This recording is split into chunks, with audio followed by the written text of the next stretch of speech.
তো hello guys, আমরা যাচ্ছি বেড়াবের দেখা করতে।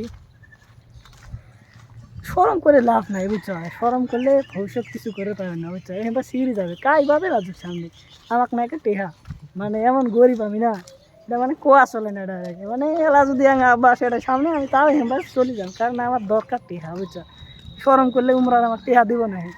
এই যে এটা চ্যাংরা আছে ভিডিও বানাবের বাচ্চা বুঝছো, কিন্তু বানায় না শরমের ঠেলায়, বেশি শরম করে আমি না এলে সিঁড়ি যাবো, আমি ছেড়ে যাবো এবে, মানে কাই মানে করলাম না কাই আসে আসুক, এই যা থাকুন মেহমত ঘুরাল নিয়ে এমনি চলি থাকুন, যত দূর যাম যা থাকুন ভিডিও হওয়া থাকবো। এটা এটা ব্লগ মানে ওভার বড় ডাইরেক্ট চিচিরে এমনও যাবো। মেনটেন তুমি সরম করো না, ভবিষ্যৎ কিছু করে পাবে না, কারণ আমরা সরম দেওয়াই যায় না, আর কিছুই জানি না বুঝছো।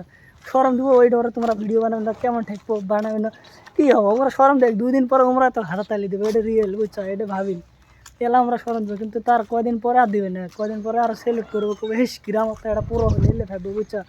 এলা কোক এলা হলে মাথা মারিনি, তোমরা তোমার কাম করে থাকো সিঁড়ি সিঁড়ি খুলি খুলি যাও, খুলি খুলি দেখো কুতি এলে ডায়লগ মারতে মারতে